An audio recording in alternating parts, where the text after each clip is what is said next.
Adeptus Ridiculous Podcast. My name is DK Diamantes. His name is Bricky. You know why you're here. But before we get into that, if you enjoy today's episode and maybe you want to support the podcast, head over to patreon.com/Adeptus Ridiculous, where you can get access to the Discord, bloopers if they happen. $15 tier gets you access to all of our posters in crispy digital HD format. Ooh, it's so good. Patreon.com/Adeptus Ridiculous. Now Bricky will tell you things. Hey, guess what? You can go ahead and snag yourself some merchandise at orchid8.com. Check it out in the description. Lots of cool AdWorks stuff. Get some little guy things, get some hoodies, get some all of that great thing. There is more there than you would expect. So hell yeah, check it out. Good stuff. I need to stock up on all of those great things. I need to stock up on item listed below. Please, I need to restock on item listed below for $39.99 specifically. I don't know if we have anything for specifically that, but yeah, it seemed like the posters are $40, so close enough. Yeah, cool. And they're hell good yeah. posters. They make the wob on that. Yeah, you read my description. I did. I read that a long time ago, and I was like, that is the greatest thing ever. It's on quality paper that makes that wob. Yeah, because when you hold like big poster paper and you shake it, it kind of goes like, and you're like, that's the good paper. Yeah, the artificial thunderstorm sound. Yeah. All right, DK. Yes, sir. It's a time for an episode. I've got 2 quotes for you. 2? Yes. Neither of the. Oh, okay. Oh, hey, hold on, whiny. I'm sorry. Are you building a charcuterie board over there? Do you need some cheese with your wine? I mean, it's been a long time since I've had a good charcuterie board, actually. Charcuterie board. Charcuterie. It's been a long time since I've had any of that either. Not the shark part, the other part. Well, I did watch the Lighthouse recently, and fish vagina is certainly yes, indeed. Yes, indeed. I watched that once, and I was like, you know what? That's good enough. I don't need to watch this again. I don't need to watch another Robert Eggers movie again. Actually, that's not true. He's coming out with the Nosferatu movie, so we'll see how it goes. Ooh, actually, that could be real good in the black and white style. Ooh, I like that idea. Ooh. Anyway, so I have 2 quotes for you. You can guess either. Both will work. Okay. All right. Are you ready for the first one? It's a Sisters Codex episode. He's wrong. Damn it! The individual who is counting how many times DK is wrong, tab that. That doesn't count. That was a joke. As a negative. That was a joke because it just came out, didn't it? He tripped, and it's like really good, right? And hurt himself on the way towards the starting line. Yeah. Any anime fans out there? I just fell down the stairs with an umbrella in my hands. I don't understand that, but all right. Here's quote 1. Curse you, Bale. Did you finally get to it? Curse you, Curse you, Bale. I hereby vow that you will rue this day. Filled with harpoons. Behold, a true Drake warrior, and I, Egon, your fears made flesh. That dude put his soul into that. Oh my god, it's my favorite part. It's so my funny. God. Solid. Okay. Anyway, go ahead. Okay. Sorry. I was going to do the whole bit, but go ahead. All right. Death to the false emperor. Wow. Death to the false emperor, huh? Mm-hmm. That's your quote. Are we just doing a Chaos Space Marine episode? I mean, you're in the ballpark. Well, no kidding. But Death to the False Emperor, isn't that like any of them? Who was the first man to say "Death to the False Emperor"? I've told you this, so you can't complain. Oh shoot! Isn't it a Night Lord? No, he's getting closer. Oh no! He doesn't remember the name. It starts with an S. It's like shit, and he's like their best duelist. Damn. Okay. I mean, you had to do that like funny one in the beginning and automatically lose this one because you're like, so far you're correct across the board, but you don't remember the name. Oh shit! It's like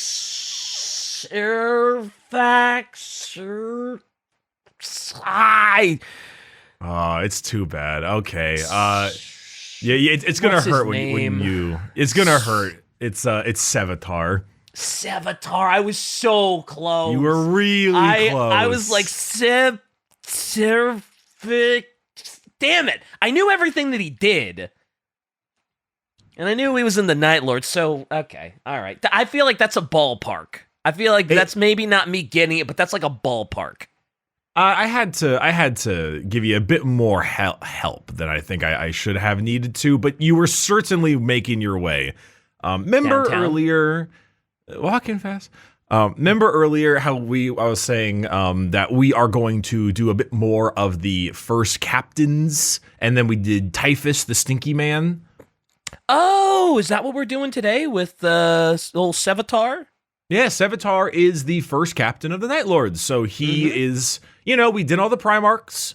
So now we do the people that are right under the Primarchs. And in some cases, we're sometimes even more important. Well, not more important than Primarchs, but have a lot more going on, I guess. Yeah.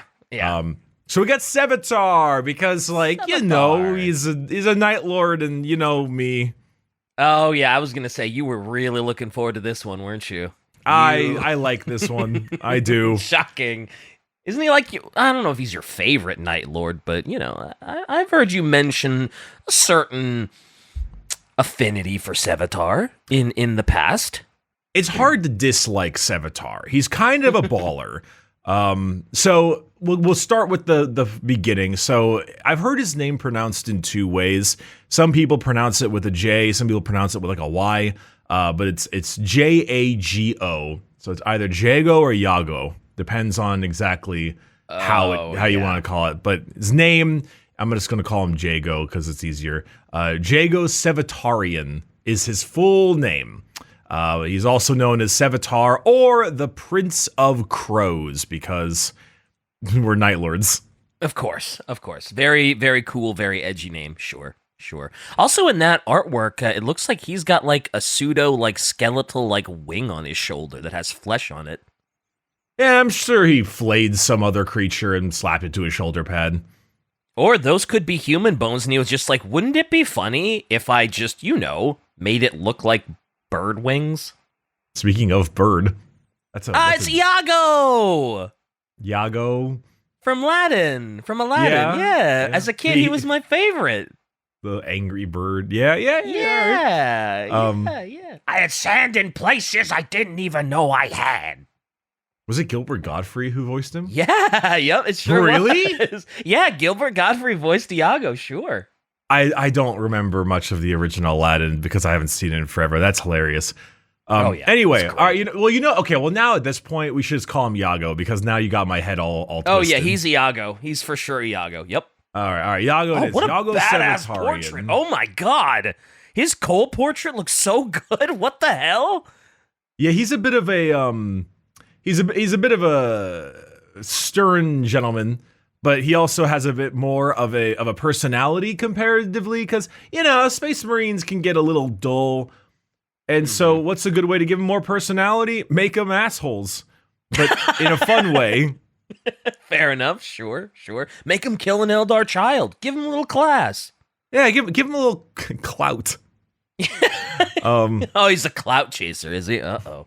Not quite. Anyway, so Jago Sevatar, captain of the Atramentar, first person ever to say death to the false emperor, first captain of the Night Lords Legion, shared among the names of Typhus, Lord Commander Eidolon, and most importantly, Ezekyle Abaddon. In those, all of those main Ahriman, I think, is also one of. Yeah, I think Ahriman's first captain. I don't know, doesn't matter. Important people. Sure. So, good old Jago was born in Nostramo Quintus, the city's edge. in the 5th hive city on Nostramo. So Nostramo often had, the name of the planet was Nostramo. There were 5 giant hive cities on it. Nostramo Prime, and then Secundus, Tertius, Quartus, and Quintus. So, and then if you go far enough, you can get to Septimus. Yep. Okay. Yeah, okay. and then Octavia, ha ha ha. I know, I get it. I read the books. I got it.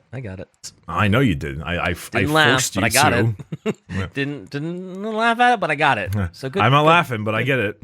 Yep. Get old meat. Get that meat wad spinning on the screen. Although I guess I shouldn't say meat spin. Oh God. Next to each other that close. Yeah. Anyway, go ahead. So he was born and raised about a century before the Horus Heresy began. And just to get this out of the way right now, Sevatar is a psyker. Sevatar utilizes his psychic powers almost never. But as a kid, But he has them. Yeah, well, it was kind of like... it's kind of like Typhus, where he really kind of kept him under wraps. He didn't really know because the galaxy wasn't really keen on the whole psyker thing as often, especially in like the underdregs of giant hive cities and that kind of jazz. Sure. Shai has a legit question. How are Night Lords with psykers aside from vision stuff they get from Curze? Do they use them? As far as I know, there were psykers in the Night Lords Legion because of the whole Council of Nicaea.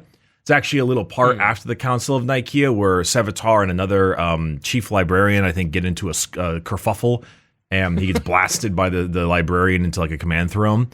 But for the most part, I think they're just like, they use psykers as often as like any other legion. I know in the current 40K they have psykers. A major character and villain of the Night Lords books is Ruben, and Ruben is a chaos sorcerer that was a psyker in the Horus Heresy. So I think it's like, they're like around, just kind of like Ultramarines. Like they're just around. They're not really like emphasized. Yeah, I don't know. I wouldn't expect the Night Lords to care much about psykers in like, I mean, as so much as anybody in the 40K universe cares about them, right? Like they might not be fans of them, but for a Night Lord, it's like, oh, well, it's a means to an end. Like, can you torture people with those crazy funky abilities you got there? Yeah, cool. Like a little bit. I didn't think they'd really cared that much, right? Everything is a tool. And I mean, the interesting thing is that the visions from Curze is not even a psyker thing. It's a gene seed thing, because main character of the Night Lord books, Talos, has the visions, but he's not a psyker. He's just a guy. Yeah, and that's what makes him so special. I have the vision. It's what makes him the prophet. But anywho, so he had psychic powers, but the psychic powers were always mostly under wraps. And for the most part, Sevatar growing up, he was just kind of a prick. I'll be totally honest. Growing up on Nostramo, like, that's kind of just the default, right? You kind of have to be a prick if you want to survive, right? Most people, that's the idea, is like you were either born with the what's the really like rich person, silver spoon. You're either born with a silver spoon or you're born with a knife. Because the silver spoon or silver knife, take your pick. Yeah, because the difference between the ruling class and the slaves and serfs were so much more massive. And as we know, the farther you go down in a hive city, the more dangerous it gets. Yep. But Sevatar was just really arrogant. He didn't really get the point of view of a lot of other people often, but he was also almost never wrong with his decisions, which is what made him kind of an arrogant asshole. But he was very rarely ever wrong because he had these like little innate psychic abilities, and he just kind of always knew. He always knew right. Right. So he is literally the embodiment of it ain't bragging if you back it up. A little bit, but he's also definitely bragging. Well, actually, no, he's not really bragging much. He's not really like a space wolf or like an ultramarine where they really like to sing their own personal deeds. Not as much, at least. He's just like, yeah, I'm right, eat shit. Typical Night Lord. Fair enough. So he grew up during the rise of the Night Haunter on Nostramo, where Curze would spend his time in the ducks and in the rats, and with the rats, I guess, and skinning and eating people, and eventually, slowly created a situation where there was basically no crime on Nostramo at all, because anyone who ever did anything would be flayed alive on television like a Twitch streamer and broadcast to the entire planet's populace. Well, I was going to say there are other platforms that would actually broadcast that. Twitch wouldn't actually broadcast that, to be fair. No, but it's funny thinking that, like, it is. Hey, thanks for the gift. For every 10 gifted subs, I'll slice another inch off this guy. Yeah. If we get 1,000 gifted subs, I'll get another criminal to flay on stream. He would be a kick streamer. That's true. He would definitely be a kick streamer. 1,000,000%. And well, I don't. Yeah. And then he would have to gamble. Yeah, he would. Yeah. Anyway, so Sevatar grew up during this time frame, and he went through all of the hallmarks of the Night Haunter's rise, where, yeah, it was all gang violence and terrible murder and death, and then things got really, really efficient, things got better, and eventually the Emperor showed up and brought the Terran-born Night Lords to the planet, grabbed Curze, and raised a bunch of people to become Space Marines, and Sevatar was one of these people who were brought up into the 8th Legion, because he was proved to be, quote, extremely gifted and supremely ruthless, as well as dishonorable in combat. And for a Night Lord, that is the most important trait. It is. Gotta be dishonorable in combat. You can't fight fair. Come on. We have the fighting fair is like against their entire code.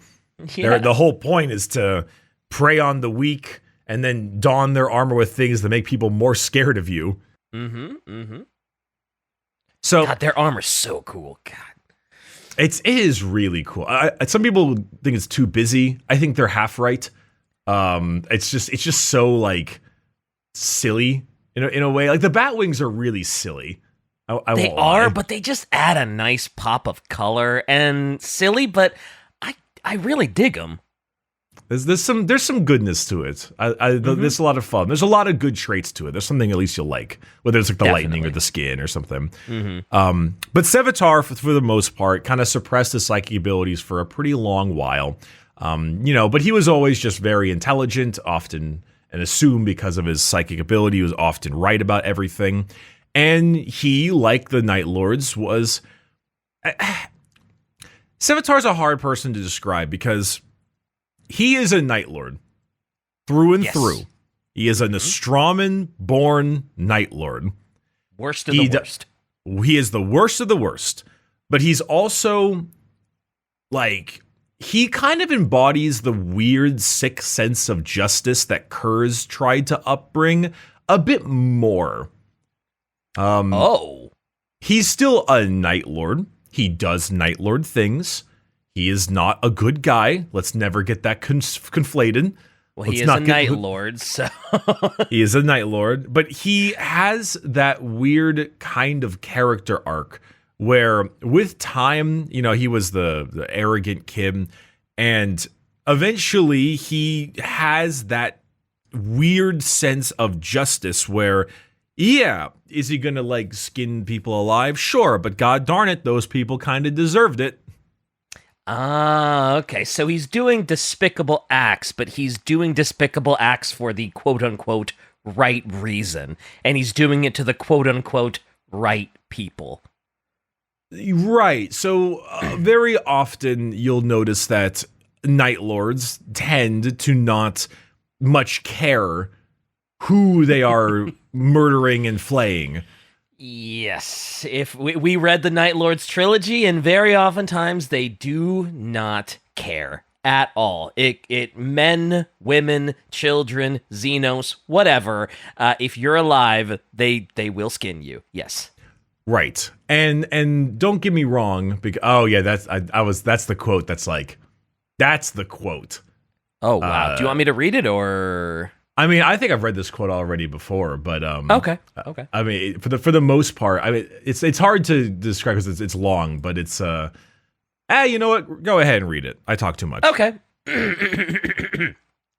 Because the wolves kill cleanly, and we do not. They also kill quickly, and we have never done that either.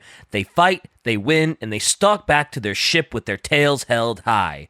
If they were ever ordered to destroy another legion, they would do it by hurling warrior against warrior, seeking to grind their enemies down with the admirable delusions of the noble savage. If we were ever ordered to assault another legion, we would virus bomb their recruitment world, slaughter their serfs and slaves, poison their gene seed repositories, and spend the next dozen decades watching them die slow, humiliating deaths. Night after night, raid after raid, we'd overwhelm stragglers from their fleets and bleach their skulls to hang from our armor until none remained. But that isn't the quick execution the Emperor needs, is it? The wolves go for the throat. We go for the eyes, then the tongue, then the hands, then the feet. Then we skin the crippled remains and offer it up as an example to any still bearing witnesses. The wolves were warriors before they became soldiers. We were murderers first, last, and always. He's a baller. Yeah, I mean... Yeah, he's a baller. That does perfectly encapsulate what the Night Lords have basically always stood for. That is the quote for sure. Yeah, and I'm not a Night Lords apologist. I like many when it does become an issue, and we see this in Warhammer too often, is when you get really enraptured and encapsulated by the lore and storytelling of certain factions, you might accidentally start to think that they're right. And people will read the Night Lords trilogy like we have, and some might say, well, Curze, he did have the best compliances with the fewest victims because he skinned them alive and stuff. And I'm like, okay, buddy, let's not make some apologies for this. Yeah, let's not twist it. This is not an ends justify the means scenario of mass torture and genocide, right? That's not really, But Sevatar, in a lot of ways, represents the classic Space Marine captain put in a legion that is not for the classic Space Marine captain. He is not cowardly at all. He very rarely ever preys upon the weak or run away when there's a strong foe. He probably does enjoy a little bit of torment. Here and there. He's a Night Lord. He grew up on Nostramo. But he is a major duelist with a mostly, I don't want to say clean head, but does not spend the time to really just go hard into the debauchery of the Night Lords. He's got that noble Marine thing, but he's the noble Marine shoved in an ignoble legion, whatever the word is, and ignoble? with ignoble legion, with an upbringing of gang violence. I make it clear, I'm not trying to call him a noble individual, but he's not. By comparison, he's not run away, skin some civilians, run away, kill a couple kids, run away. It's just not who he's like, He's a lot closer to Sigismund or Corswain than he is some debased random Night Lord. So does that affect him negatively at all, that he is kind of like that, and that he is first in command of a legion that's just so different from him? Again, not saying he's great, but if he's more noble and he wants to fight the fight and let's not be cowardly, does that kind of eat away at him a little bit at all? He doesn't. Yeah, Shai makes a good point. He's kind of sticking to the original version of the Night Lords, where it's sense of cruel justice. We do these things to the traitors because there needs to be an example made out of them, because the human race can only be culled through fear, which, as we know in history, is not true. But it's all all Curze ever knew, so he's a flawed individual. Okay. So he's not he's not one of those guys that's just gonna like, oh yeah, you know what? I haven't skinned someone in a while. Let me grab random Joe Schmo and just ha ha ha ha. Let's make some deli meat. Like he actually wants there to be like a purpose and like, oh yeah, this person needs to be tortured because they are, an absolute degenerate and they're a murderer or something. Like he's not just gonna be like, oh yeah, I just kind of love the smell of blood. So there's a great story. So do you remember when Curze played a 3 month whatever gang of Among Us on the Lion ship? Yeah. So it wasn't just Curze. He teleported onto the ship with Sevatar and the Atramentar. Sevatar had his psychic power unleashed in this point and got like knocked out and captured. And his psychic mental whatever was kind of eating away at his body and was going to kill him. And one of the astropaths for the Dark Angels on the ship took a bit of a kindness to him and helped him soothe the psychic powers and keep him from killing himself accidentally in a way, Okay. Okay. This really nice astropath lady, and they kind of chatted a little bit, psychically, I assume, when he was in the cell for the Dark Angels.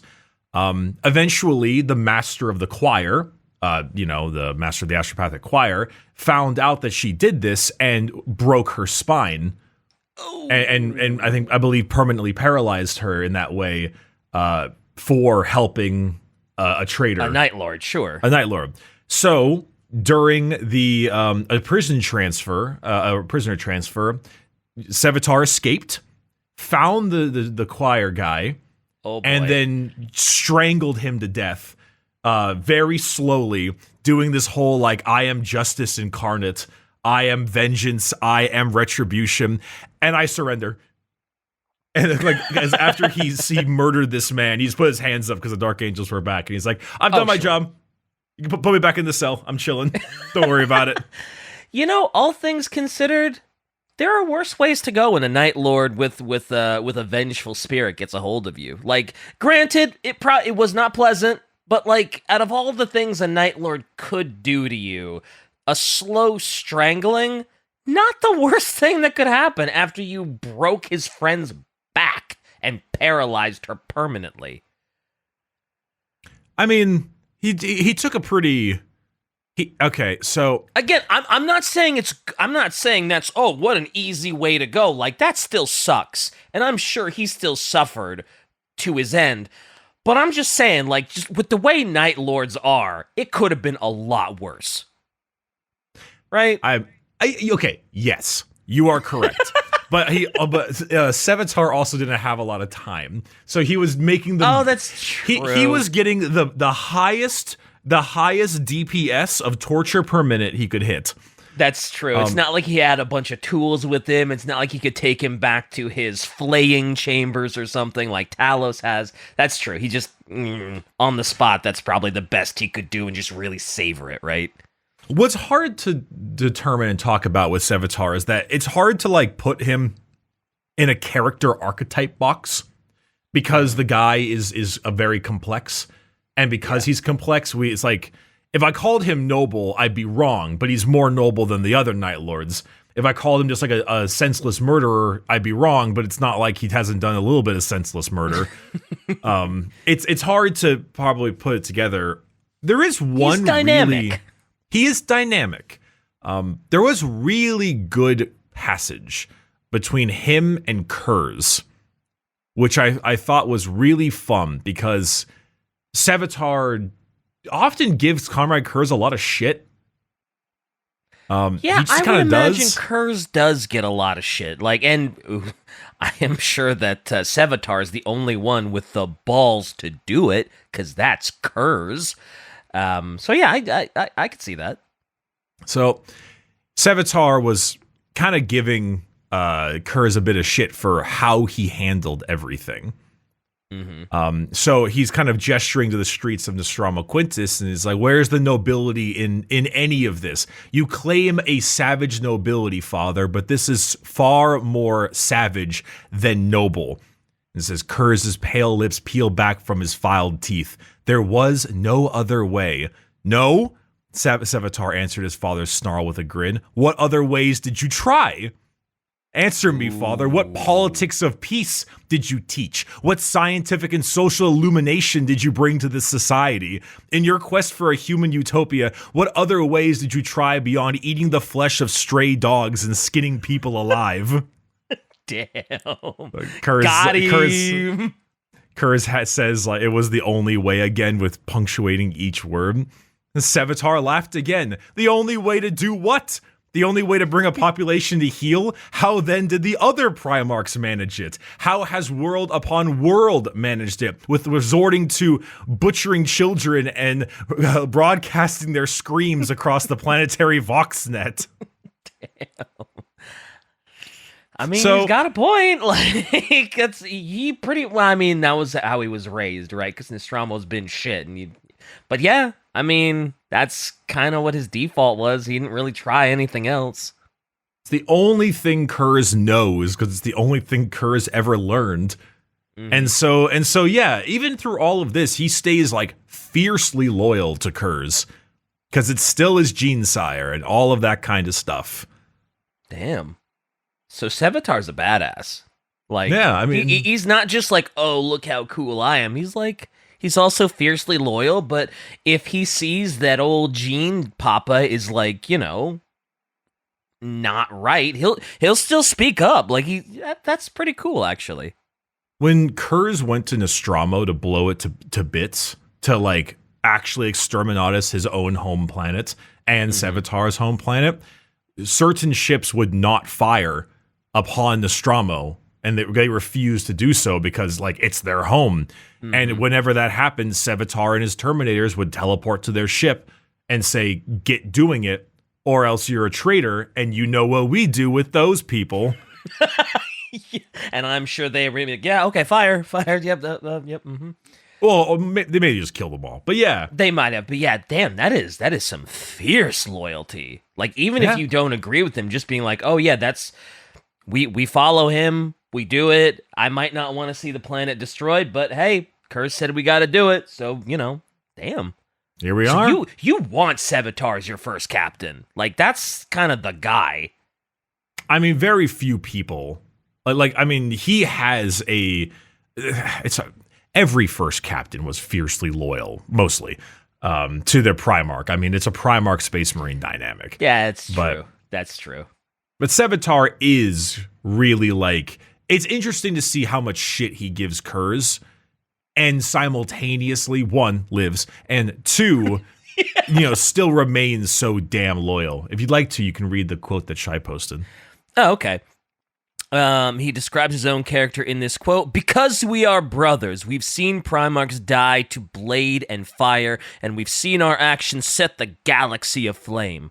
We've betrayed others and been betrayed in kind. We're bleeding for an uncertain future, fighting a war for the lies our lords tell us. What do we have left if not blood's loyalty? I am here because you are here, because we are brothers. Ooh, okay. Okay. Yeah, it's a pretty good quote. It's some interesting, like, kind of back and forth. And it also adds the fact that Sev is kind of funny in a weird way. How so? Like, he's just kind of a shitter. Like, he's this dour. Okay, so I'm not sure, like, how to describe this, but like when I think, like, of media, because obviously the Night Lord books were voiced by Andrew Wincott, who does Raphael in Baldur's Gate 3, Devil Guy. Oh, that's him. Oh, and he sings that great song too. Yeah, that's let's him. Go. But he very much gave the Night Lords kind of like a Slavic Russianish accent when he was doing the books. And whether because of him doing that or because of Aaron Dembski Bowden's writing or whatever reason, the faction has kind of taken that direction a bit lately. They're a little bit more in that style with, like, a lot of their when people, like, voice them in books, they kind of put on that similar accent. It's kind of moved that way. And I've always assumed, whenever I've, like, seen films or something that is more in that kind of, like, Eastern European kind of vibe type thing, Russian kind of vibe. The humor is always very dry, like kind of like Gallows humor. Very dark humor. Yeah, just a little grim. Like it's not particularly like super slapsticky, haha. It's very like, at least from what I've seen. I'm more than welcome to be corrected on that, but that's kind of been like the general feeling to a lot of it. Okay. Okay. But so like I don't. Someone was pointing to his cell where he used like acidic spit to make a giant hole or whatever for it, and they kind of pointed to him, and he's like, "Ugh, rats, big ones." Yep. Okay. Kind of stupid things like that. There's one where he's on the Vox, and he's like, "I'll be there in 7 minutes. 8 if there's resistance. 9 if the resistance is carrying bolters." Okay. So he's got a little quirky. I like that. He's got some panache to him. He's willing to be a little sarcastic, a little goofy, add a little levity to things. Okay. Curze says, "I lead a legion of foul-hearted wretches with no sense of loyalty to me or to each other." And he says, "And yet I am so very popular among my brothers. The mystery of it all fascinates me." It's pretty good. That is pretty good. It's just some, like, Tovak says, "You're getting soft, Sev. I have no idea what you mean. I have always been the very soul of kindness." For a Night Lord to say that is just great. It's just stuff like that. There was a part of me that was like, oh man, what do they like play tic-tac-toe on some poor dude's corpse as they just kind of like, ow, ow, and but I like that a lot better. I like his wit a lot better. It's like Trez says, "Oh, and who might that have been? I don't recall his name. I was given to understand all warriors of the Legiones Astartes were gifted with eidetic recall. We are. I just never asked him his name. I was rather preoccupied skinning him alive at the time." Wow, that's a little Gallows humor, but that's kind of hilarious Gallows humor. He's like, I don't know, why would I ask him his name? I was too busy flaying him alive and torturing him. Okay, I like that one. That's the best one by far. Sevatar says, "So 3 of the 7 are dead and the Primarch is wounded. Var Jahan, the Primarch is dying. We lead the Legion now. We'll see. Either way, the future is grim. This won't do it all. Of the 7, you 3 are the ones I like least." It's just kind of like little goofy bits, He's kind of a little sass man, I like you, Sevatar. You've got some chutzpah. I like that. I like Sevatar quite a bit more now. Yeah. So besides that, I think it's a good time to talk about the heresy. So obviously he went where the Night Haunter went. Clearly you had lots of. You didn't need much for the Night Lords to turn traitor. Lorgar basically came to them with the idea that Horus will be the new emperor, and they were like, the emperor is just being kind of an ass to us because he's telling us that we're not allowed to do the thing he told us we should be doing, so why not? Yeah, we'll join your thing. There wasn't a whole lot of need for changes. Yeah, what's the meme picture that was making the rounds where Curze was just like, everyone, we've turned traitor, we're not the good guys anymore, and everybody in the background's like, we were good. Yeah, we were the good guys. Traitor? What? We were doing this for a good reason? What? Yeah, there's a lot of that. There's a lot of that great stuff. Yeah, just a little push. And they really though, they just need a teensy tiny little push. Yeah, just a stray gust of wind came by and they were like, yeah, traitor, that sounds great. So before the Isstvan 5, I actually got some fun stuff before that. So, Sevatar, before they turned traitor, had a little bit of dialogue and stuff with a few other members. A very famous scene is him fighting Sigismund, which is the first captain of the Imperial Fists, who is up there. I'm not going to say which person was the best duelist of all the first captains, because that's kind of like Warhammer player nerd fight. I mean, don't get me wrong, I'm plenty nerd, but who's the best in a sword battle between these first captains? It's whatever, man. But Sigismund is up there, Corswain, Sev, etc. Sigismund had never lost a duel before, and him and Sevatar did a 30-hour fight. And after the 30-hour fight, Sev kind of said screw it, and then cheated and headbutted him to win the duel. Hey, he won. Yeah, but he cheated. Yeah, but he's a Night Lord. What did Sigismund really expect? Right? It's like you got to know you're fighting a Night Lord. Yeah, maybe it's Sevatar. Maybe he's a little more honorable. Maybe he's a great duelist. But he's a Night Lord. Surely you got to expect at some point he's gonna do a little bit of the old fucky wucky, right? That's kind of the joke. Is like Sigismund finally lost a duel, so to speak. But he's kind of giggled about it, and he's like, "That's hilarious! What a time!" And he kind of goes back and hangs out with his buddies. And it's just like, there I go. There's my loss. It had to happen eventually. Yeah. And meanwhile, Sev is just kind of brooding because he's just like, he's a bit of a lonely guy.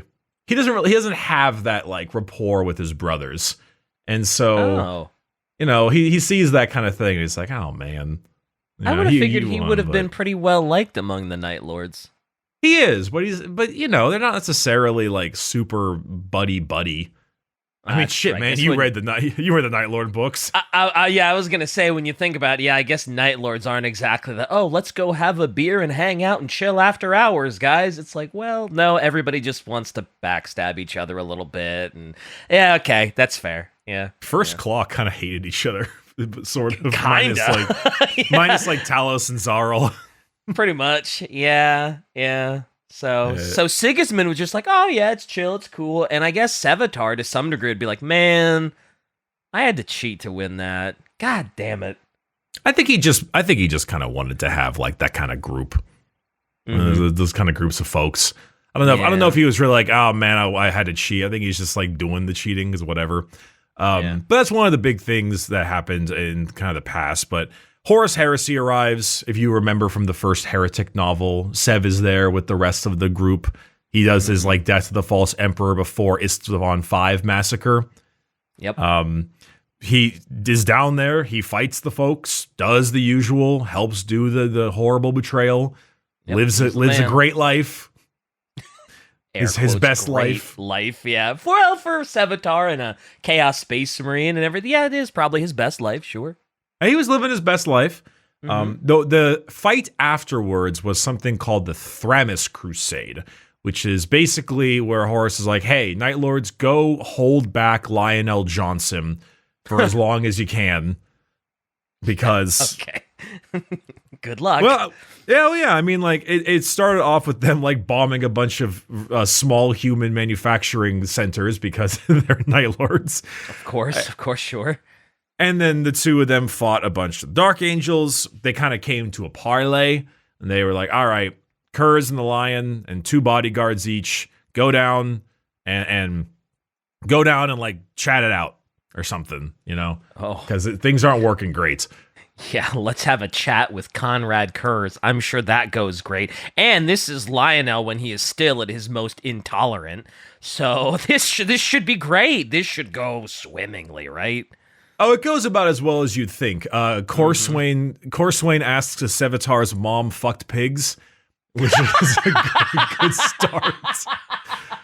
And then based a little bit. Then Sevatar had the new Sinner's Red gauntlets on his arms ever since the drop site massacre.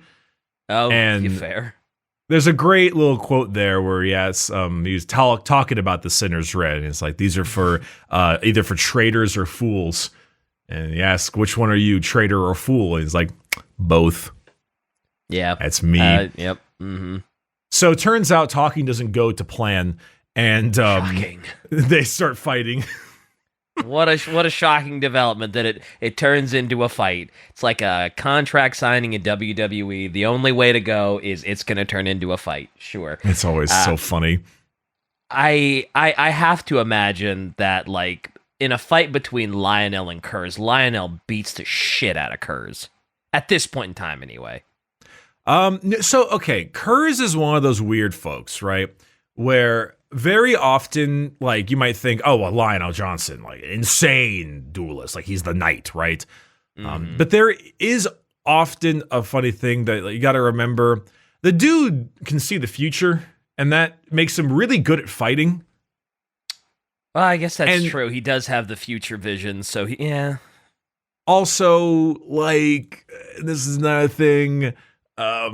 None of these Primarch fights ever go anywhere anyway. The two of them beat each other up, they get close to death, and then they get pulled away and things are good again. Right, because you can't have, like, Primarchs dying. They're too important to the story. They're too important to blah, blah, blah. So, yeah, that's fair. That's fair. So it's the classic thing. That being said, I believe Corswain shanks his sword through Curze's chest, which is pretty baller, to save the lion's life. So Corswain W once again. Typical... regular, Dark Angels dub. Yep. We'll need to talk about Corswain one day because the guy is kind of a Chad. So him and Sigismund are kind of ballers. But anyway, they kind of leave there and eventually regroup. The Curze, Sev, and the Atramentar then go to kill Lionel Johnson aboard his flagship, which leads to the game of Among Us, which leads to Sev getting captured with the whole astropath thing, et cetera, et cetera. As we may remember, Curze is thrown in a stasis pod at the end of this whole thing. Yep. And by Sanguinius, and then just like yeeted into space. Yep. Which is didn't do great for his mental. I'm not gonna lie. I would imagine getting yeeted into space for the second time in his life. Probably, yeah, not great.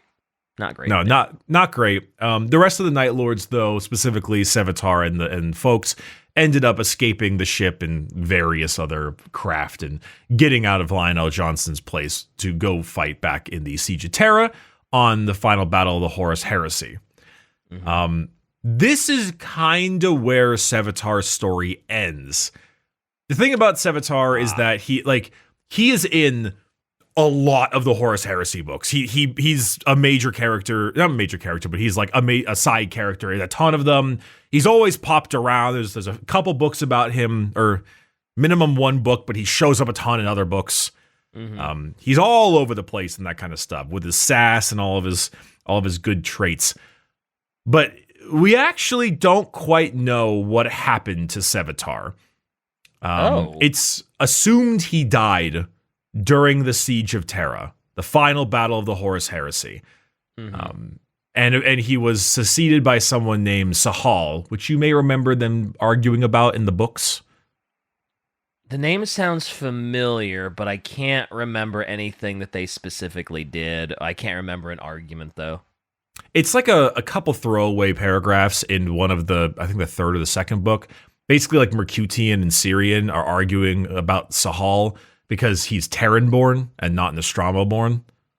And the importance of that, of like succeeding where Sevatar was, when he's a Terran-born Night Lord. Right, and then right. I always remember Uzas chiming in after that and being like, I like Sahal. And he's just like, okay, there. All right, Uzas, back to bed. Yeah. Go back to the bed, adults old are man. talking. Yeah, back to bed. Uzas. Poor Uzas. God damn. But Mercutian specifically made a couple of comments saying that he doesn't believe that Sevatar died during the Siege of Terra, and that the Atramentar wouldn't really serve any other leader after Sev died. That's why they kind of fractured a bit. But in classic case of 40K stuff, like there's no exact explanation. There's no confirmation. There's nobody. It's a question mark. They left it open-ended in case they were like, well, maybe we should do an updated Sevatar model. Guess what? He survived the Siege of Terra, and he's been eating animal blood on some backwater planet trying to survive until all of his brothers found him again. Or he's been in the warp. So right. Yeah. I remember this specifically because I think this was in the first Night Lord books. Is that on the world of Saguelsa. The Curze would demand Sevatar arrive, and then they were like, Dad, Sevatar died. And he's like, what? What do you mean? Yeah, that was just not possible. That was a part in the first book. I remember that when they were chatting with him. I do vaguely recall that, yeah. So there's a little bit of that. There's some hints there. Some people like to theorize that Sevatar has actually gone loyalist or more renegade, because he's probably not too stoked with the direction things have gone. Especially with the Night Lords and how they aren't really up to par like they used to be. And yeah, I could see him not loyalist, but definitely more gray area in the middle where he doesn't necessarily want to go with either side. There's also a bit more of an interesting statement, which is that Konrad Curze has told Sevatar himself that he's seen when he dies. He knows the death of Sevatar before, but he refused to tell him where it was and when. So I guess there's maybe an assumption that he still thinks Sevatar is alive because he knows when he's supposed to die, but we've been over this a few times. Even though Curze sees the future a lot, he kind of like does things that furthers that future because he doesn't see anything other. Yeah, like he's sort of making his destiny come true. It might not be set in stone, but Curze is doing everything in his power to make sure that it happens, right? But yeah, if he thinks he knows when Sevatar dies, then, and if he's like, "Hey guys, where's Sevatar?" and it's like, "Oh, he's dead." He's like, "Uh-huh. Right." Yep. Yeah, it's like, yeah, I know when he's supposed to I'll go. let you believe that, but yeah. So we genuinely just don't know where Sevatar is out. It would not surprise me if at some point in, God, 7 years or something, Games Workshop furthers the story to the point where they will bring back Sevatar as like a named Night Lord character model. Mm-hmm. That wouldn't surprise me if they did that, but the question really comes down to what the hell has he been doing for 10,000 years? Yeah, like, yeah, unless he's like literally just lost in the warp, and he's just like, I was stranded in the warp. I didn't know how to get out, so I've just been fighting and murdering demons this whole time and torturing stuff and just trying to find you guys again. But like, it's been how many years? And it's like, that's a bit of a stretch. It is a bit of a stretch. His model is cool. It's an old Horus Heresy model. It's resin, maybe even fine cast, and I don't love that. I have his model. It's a little stubby because it's an old model compared to the newer ones, but I think as far as old models go, it holds up pretty well. A lot of people run him as like a generic Chaos Lord and just, leave it there. Yeah. I was going to say, for an old mini, that looks pretty great, actually. For an old mini, he definitely holds up pretty well. Yeah. I like his general... This just makes me want to read the Night Lord books again. Do it. I know. There's also the Hellos version. I am assuming, since you said people just run him as a Night Lord's captain, there's no specific, like, Sevatar for the tabletop with, like, specific rules and stuff. You kind of just have to, like, proxy him in as a captain or something, or like as a termi. You proxy him as like just like a Chaos Lord, basically. Right. A Chaos Lord is basically what a captain is in Chaos. Yeah. Okay. It's that's unfortunate. It is, but I don't know. I really enjoy Sevatar as a, I don't know. He's such a like complex character. He's awful, but has some nobility. He's terrible and does terrible things, but he has that like wicked sense of justice that Curze originally liked to have. That's right.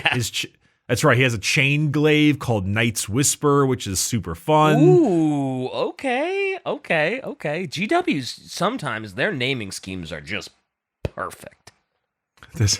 I really like this quote here. Curze is like, I laughed when they said it at the sheer absurdity of the idea. They knew exactly when to stop the killing of the weak, the treacherous, and the corrupt within their bloodlines. I wouldn't even know where to begin culling mine. Sev, on any other day, sire, such words might hurt my feelings. That's the funniest part about the Horus Heresy, right? Is that they had that part where they culled off all of the loyalists from their own legion. And the Night Lords killed nobody because they didn't have to, because they were all awful. Yep. I mean, all it took was just that little push, and they were all just ready to go. Yep. And they've just always been this way. So, yeah. He just has so many funny quotes. What's this one? It's like, I will kill you, Sevatar. On my life, I swear it. Cousin. I outrank you, do I not? That's first Captain Sevatar to you, little angel. Wow. He's such a shit. He's such a shithead. He really is such a shitter. I love him. He's great. He is not hurting for awesome parts. I still need to read Prince of Crows. That's like the Sevatar book. I'm shocked that you haven't already, actually, because they're that. You know. Yeah, because I read the Night Lord trilogy, of course. Mm-hmm. We all did. Yep. I read the Konrad Curze side-eye shy. Yeah, points to shy. I read the Night Lord books. Or sorry, the Konrad Curze book, the Guy Haley Primarch book, which is very, very good. And actually is like probably my favorite of the Primarch books I've read. No bias. Of course. There's a couple short stories I know of, and then, but like, you know, the omnibus is basically my Bible. So yeah, here we are. Yeah, I figured you would have been all over the Prince of Crows book. I think it's just the fact that after a period of time, I've just read so much 40K that I want to start reading other books. Oh yeah, you need to sort of separate yourself from it so you don't just get like. You don't want to get like so burnt out on 40K that it's the only thing you're doing in your free time while you're working, while you're streaming. It's like, okay, I need a little separation. Like I need to indulge any other universe now because, you know, I don't want to just kill the hobby for myself, right? Yeah, you know, you don't want to go too hard into it. But also, for sure. Even though, luckily, the Night Lord books are actually just not bolter porn, like so many Loyalist Space Marine books are, they're actually quite low on the bolter porn. There's only referred to as bolter porn. I know exactly what you mean, but I've never heard it called bolter porn. I'm gonna steal that. I'm gonna steal that because I like it. But yeah. Maybe it was Brad from the Warhammer podcast who said that, but like it could have been Shy. What of our compatriots? We have a lot of sarcastic compatriots that would say something like that. We do, but like so many Loyalist Space Marine books are just like lots of bolter porn, and then it's all about like the battles. And personally, I don't think battles are often written particularly well when it comes to certain books. Like the battle scenes always feel a little bit weak. Yeah, but kind of hard to live up to like a Space Marine battle in text, right? Yeah, but like remember when we read Lion, Son of the Forest?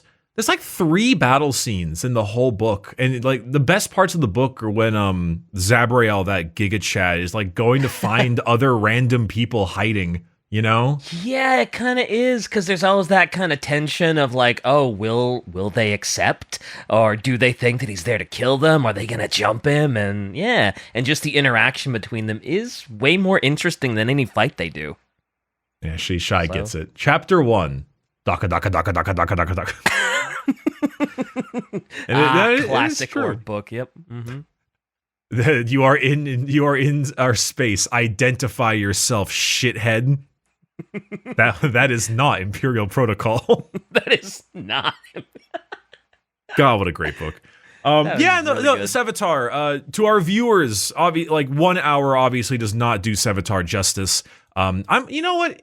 Prince of Crows is actually only 3 hours. I'll just get that done in a day. I'll slap that out in a day. If you want to know more about Sev, I would also recommend definitely reading the Konrad Curze Primarch book. It is very, very good. I think it will give you... It's the one where he makes a meat puppet of the Emperor to complain to. Oh, he makes... Yeah. I thought it was a statue that he makes. Statue, puppet, whatever. Either. Yeah. It's a... Yeah, he makes a meat effigy of the Emperor. Ugh. I'm sure the Emperor would love to see what you're doing, Curze. Wow, I'm so proud of you, kiddo. Let's put that on the refrigerator. a time. The meat puppet, right next to Dorne's Lego castle. I mean, that has a small part in that book where, like, the Night Lords don't want to talk. He doesn't want to talk to Curze because Curze is being really weird. And so they send, like, a slave to go talk to him instead. And the slave is like actually shitting himself crying doing this. And then Curze is like, oh my God, are those pussies really? Oh my, here, listen, little slave. God, I'm so sorry. Just here, take this, do your thing. You can go back to them now. Thank you for delivering the message. And then the slave is like, oh my God. And the slave goes to leave. And then Curze says, wait, hold on one moment. And then it cuts and he's eating the slave's heart. And I'm like, God damn it. I was like, man, wow, so understanding, Curze. Wow, this poor slave had no reason to be scared. Okay, there it is. There's the Konrad Curze we all know and love. Yeah. Yeah, he's a wild guy. Yeah. But yeah, Sevatar. He's a very, very good character. He's got tons of dynamic to him. I really hope he comes back. We need more named characters in Chaos, and the Night Lords have none. So please, please, please. And when would they bring him back? Because there's nothing coming up soon that would like be a good avenue to be like, and look, Sevatar. Is there a Night Lords Codex that needs to come out soon? No. The closest we have I guess that next would have been in the Chaos Space Marine one, would have been the Codex that they got, right? Or have like updated rules. Okay. They can release him whenever they want. There is technically no time frame. That being said, if they were going to release him with how they are doing things right now, it would either be along with a book dedicated to him, along with the Chaos Space Marine Codex, or along with a brand new edition. So as far as I'm concerned, unless I luck out and I get a book, which I will definitely not. Probably not. I get to wait till 10th or 11th edition, maybe in like 2 years. Yeah. Oh, well, yeah, I guess, yeah. Yeah, good luck. Hey, I got my fingers crossed for you. Because I too would love seeing more Sevatar, especially after today's episode with kind of how...